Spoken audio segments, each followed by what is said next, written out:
Reka tugaruke rero nshuti bavandimwe bakunzi bacu. Iyi ni Rinda ubuzima bwawe, tubagezaho ibiganiro hanini bishingiye ku buzima. Reka none aha ngaha tubagezeho umumaro w'imboga bita perisire.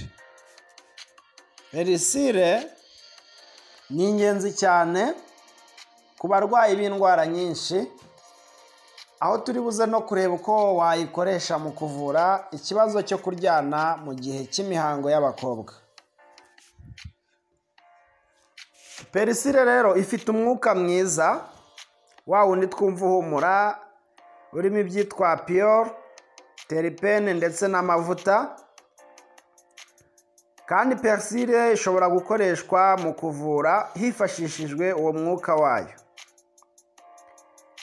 Perisire ituma imisemburo yo mu mubiri ishinzwe igogora yiyongera, hanyuma igogora rikagenda neza. Ituma imihango y'abagore yihuta ntitinde, ikamara igihe gitoya. Kandi by'umwihariko ishobora gukoresha neza impyiko ndetse n'imiheha y'impyiko ntizemo utubuye, n'ingirangingo fatizo z'impyiko zigakora neza, bigatuma umuntu yihagarika neza. Ishobora kwifashishwa kandi ku bantu bafite ikibazo cy'imihango iri kuryana. Perisire rero ishobora no kuvura ikibazo cy'indwara zo kubyimbagirana cyangwa se n'ibindi bibazo bijyanye n'umwuka ushobora kuboneka, cyangwa amazi ashobora kuboneka mu mubiri adasanzwe. Ibyo bishobora kuba byatewe n'umutima udakora neza cyangwa n'impyiko. Hanyuma perisire irabifasha rwose.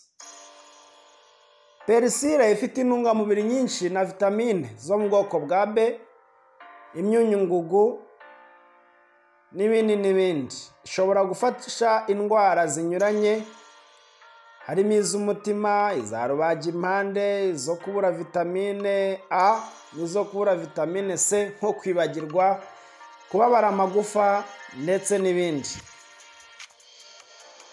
Perisire kandi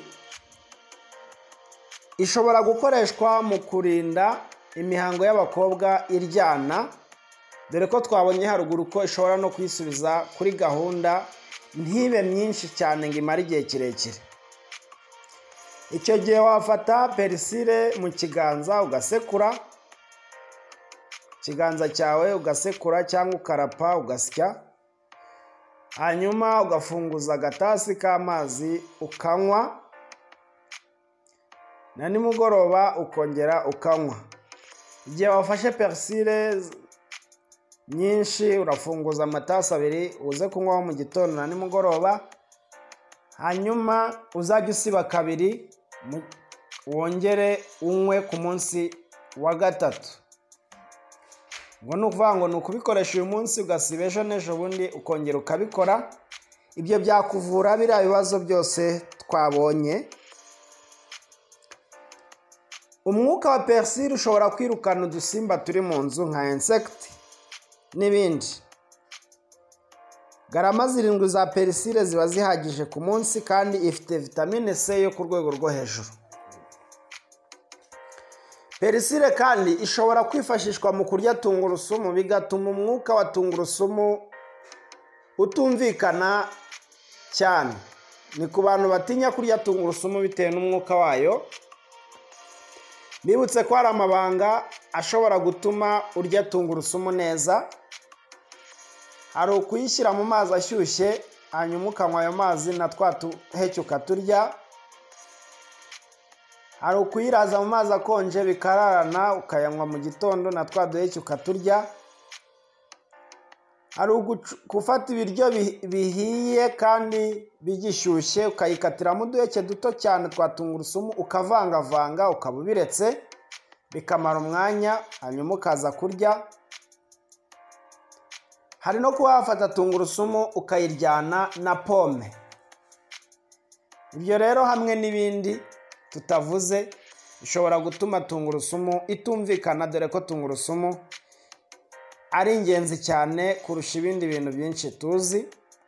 Rero na perisire ni rumwe mu ruboga rushobora gutuma urya tungurusumu neza, kandi no kurya tungurusumu ukayirya nijoro nabyo byazagufasha ko uzaramuka ejo itakikuriho cyane, na cyane cyane ko uko tungurusumu itinda mu muntu niko umuntu aba arwaye indwara nyinshi zivurwa na tungurusumu. Ariko ku bayirya ntibatindeho, bivuze ngo hari ibibazo iba yarabafashije gukemura byinshi, bigatuma idatinda rero, kuko nta bibazo biri guhangana nabyo binyuranye. Ngayo nguko rero, reka Imana idufashe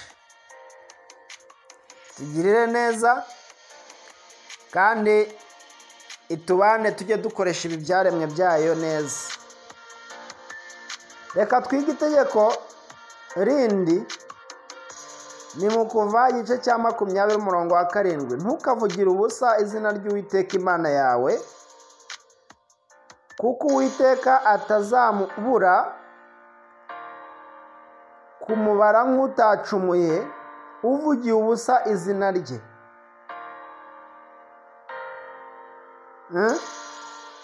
Kuvugira ubusa izina ry'Uwiteka Imana, mbese wari uzi ko ari bibi? Reka tubirebe. Iri tegeko ribuzanya gukoresha izina ry'Imana tudakomeje twa tundi mu tuntu tworoheje. Ni impamo y'Imana ni iki? No mu tuntu twamanjwe Imana. Nyamara nk'uko tubizi, kuba gifite ababyeyi n'umubyeyi wawe kumuvuga isaha ku isaha, umunota ku munota birabujijwe. Wumva uri kumusuzuguza, none Imana yaremye n'umubyeyi wawe nawe ikakurema ikarema byose. Iri tegeko reka ritubuze gukoresha izina ry'Imana tudakomeje, cyangwa ntacyo twitayeho, mu kurahira, mu kuvuga, mu gusetsa. Kuvuga Imana tutabitekereje mu biganiro bisanzwe ni bibi. No guhora tuvuga izina ryayo tutabikuye ku mutima ni bibi. Ibyo byose iyo tubikoze tuba tuyubahutse, tuba tutayubashye. Izina rye ni iryera, izina ry'Imana yacu ni iryera, ni iryo kubahwa, rikwiriye kuvugwa ryubashywe kandi mu kuri. Imana yacu muzi ko idakomeye, irakomeye. Imana yaremye amasi n'isi, irema amazi n'ibiti, irema abantu n'inyamaswa. Nubwo abantu bagiye bishakira ibihimbano byinshi, ariko Imana yo iracyakomeye. Izina ryayo ni iryera n'iryo kubahwa. Mubishatse mwazabisoma mu gitabo cya Zaburi 111 umurongo wa 9. Izina rye ni iryera n'iryo kubahwa. Amahoro y'Imana abane namwe. Murakoze.